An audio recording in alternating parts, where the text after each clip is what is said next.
Happy New Year!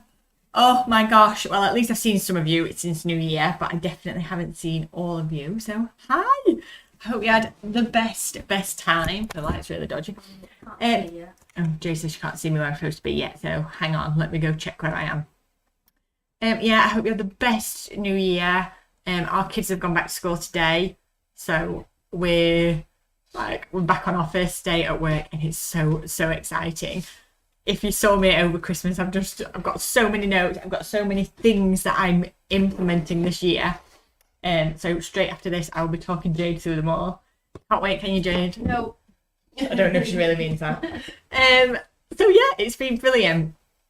So this morning, I'm going to talk about your ideal client, and the reason we picked this topic for today is this is everything. So whenever I do any work with any of you, one of the things we always talk about is, are you talking to the right people? Do you know who your ideal client is? Are you marketing directly to them?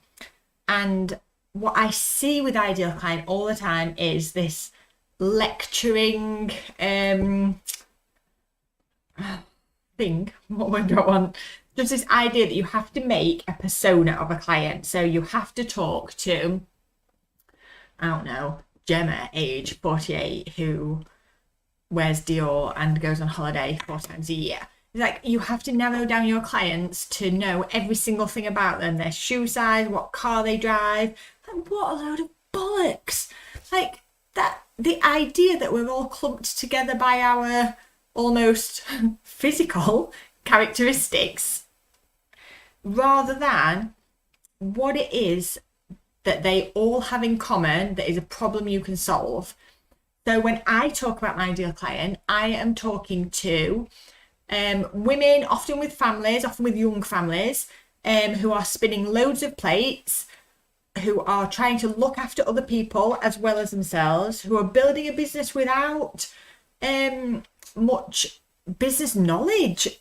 Generally, it's either a hobby business that's growing, some sort of craft business, some sort of yoga type business, some sort of business that's fueled by a passion that they have, that they want to turn into being the income stream for them and their family. And so I am talking to women who have all of that going on. I don't care what colour hair they've got or where they go on holiday.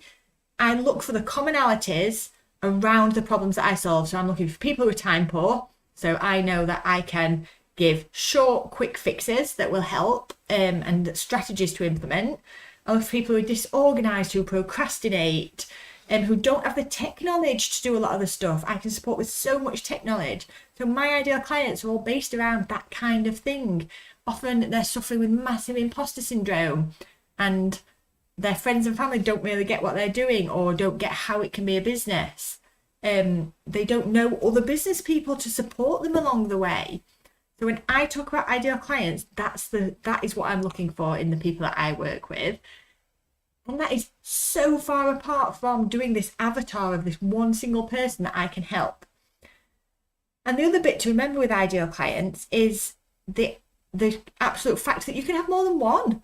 So like lots of my ideal clients are the ones who are just starting their journey. They've got a hobby, they've sold a few bits to their friends, and they're right at the beginning of the journey. But then some of my other clients are the ones who have kind of established a bit of a base, they've grown their social media, etc. They've got email newsletters going out, and they're on that next growth phase of, right, how do I make this my full-time job? And so you can have different ideal clients for different things, and you market to them differently, and that's all okay. So when I talk about ideal clients, this is what I'm talking about. So if you're in the Pro Members Club, please go back and revisit the ideal client training that's in there. And if you're not, you can buy the course as a one-off for $9.99 on the website on filterfreebusiness.com, or you can come and join the Members Club, where you get that and loads of other stuff. But the ideal client course and the workbooks that goes alongside it is absolutely designed to help you understand this. So if you have done this before, I really want you to go back and check. It's time to revisit your ideal customer, because at the start of the year, it's my favourite. I talk about it all the time. I love New Year. It's felt really weird this year. I don't know what's different, but I'm really excited for it. But as we grow and as we change, it's really important to revisit the ideal customer, because you change and your business matures too. Your business changes. One of the women that I work with makes cakes, and at the beginning of her business, she made any cakes that anybody wanted. Now she's realised, I hate doing fondant icing, so I don't do fondant cakes. I do naked cakes and I do tray bakes, and I have moved to be more confident in what I like doing. But that means that my ideal customers changed as well. So the people that I was targeting before, perhaps the kids' birthday cakes, they're not my ideal client anymore. Doesn't mean I would absolutely say no if someone came to me, but they're not who I'm marketing to. I talk about this a lot because I market to women. I love working with women. I've got a load of male clients, and actually in mental health therapy, the majority that come to my office are still men. But I don't market to them at all. They come from recommendations or word of mouth. I can still work with them. I can still choose to work with them. But when I'm talking about ideal client, I'm talking about who we're marketing to. And I don't market to men. So this idea that you're allowed to change who you want to market to. You're allowed to want to work with different people than you did before. It means your marketing has to change. And it might mean that you've discovered additional bits in your business, and suddenly you've gained a whole new group of people that you weren't looking for, that you didn't know, but have now become your ideal clients. They're easy and fun to work with. So as your business grows and as you grow, it's really important to revisit this and to change it if necessary, to redo the work. But also, it's recognizing that just like we change and our business changes, your customers change, and the people that you want to serve and help changes. So depending on what your business is, if I did social media marketing, for example, I've got a load of new platforms to learn. So I would have to be learning TikTok and I don't know, whatever else is new out there. But we didn't have that in 2018, I think, TikTok. So this idea that you have to grow and your ideal clients, what they want will change as well. So it's really important for that other reason to go back and revisit your stuff. Your clients might not be hanging out in the same space that they were. Or if you know that you work with young people, so like mortgage lenders who work with first-time buyers, for example, where you want to hang out might not be where first-time buyers are hanging out right now. And so it's really, really important that when you're looking at your ideal client, you keep revisiting it. There's no point communicating or trying to communicate if your clients aren't there. But you can't know that unless you know who they are in the first place.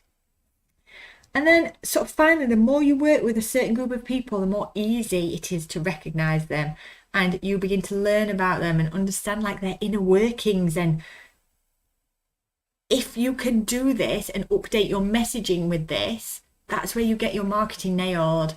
Like in my pro members group, we don't have a Facebook group, we have an offline group called Heartbeat.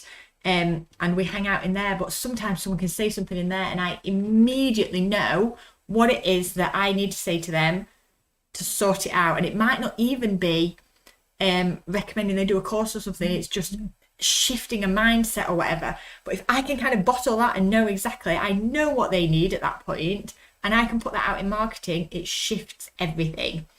So it's so much about, as you get to know your ideal customers more, you get to talk more in their language, you get to talk more directly at them.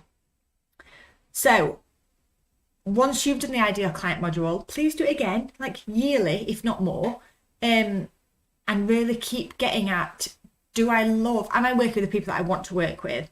Because there's that difference between at the beginning of a business, trying to work with everyone and being really scared to niche down. And again, niche is such a weird word. People get really panicky about niching because they feel like they're excluding everyone else. Like I said, I work with loads of men, but I don't market to them. So when I'm talking about niche, I'm talking about how much more effective it is to get someone to nod their head at your marketing than to spray out this message and hope it sticks to someone. If you can get people to nod and to self-select and to identify with what you're saying, you are far, far more likely to gain them as a customer along the way. So have a look at your ideal client and then look at how your marketing reflects that.